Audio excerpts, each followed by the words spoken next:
चाहा है तुझको चाहूंगा हरदम, मर के भी दिल से ये प्यार न होगा कम।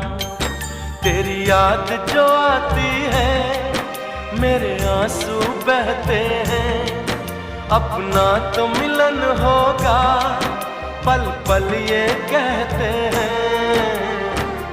क्या ये जिंदगानी है बस तेरी कहानी है, बस तेरी कहानी है ये जो जिंदगानी है।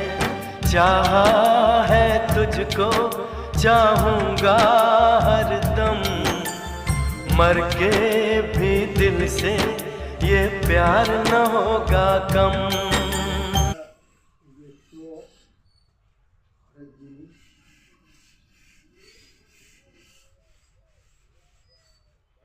খানিকটা বাদে আমি এর মধ্যে জল দিচ্ছি।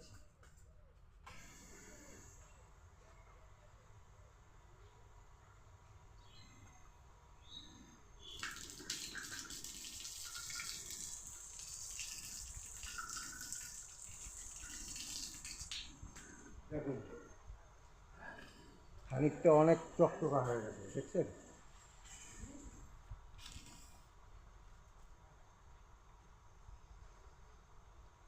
চকচকা হয়ে গেছে, দেখুন।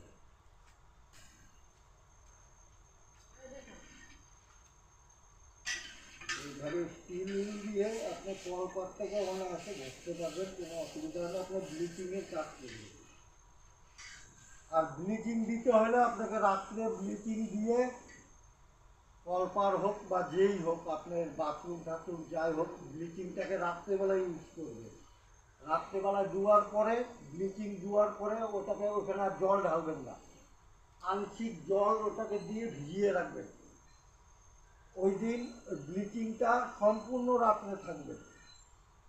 তারপরের দিন সকালবেলায় আপনি ওই ব্লিচিং ঘষবেন, যে দিয়ে হোক ঘষবেন, তাহলে আপনার শ্যাওলা বা পিছল ভাবটা চলে যাবে এবং আপনার পরিশ্রমও কম হবে।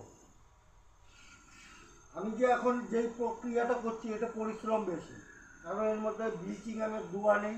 আমি একটা স্টিল ব্যবহার করছি, সাথে পায়ে জুতো নিয়ে নিচ্ছি যাতে পায়ে আঘাতটা না আসে। এই দেখুন ধীরে ধীরে উঠে যাচ্ছে, শ্যাওলা ভাবটা আস্তে আস্তে উঠে যাচ্ছে।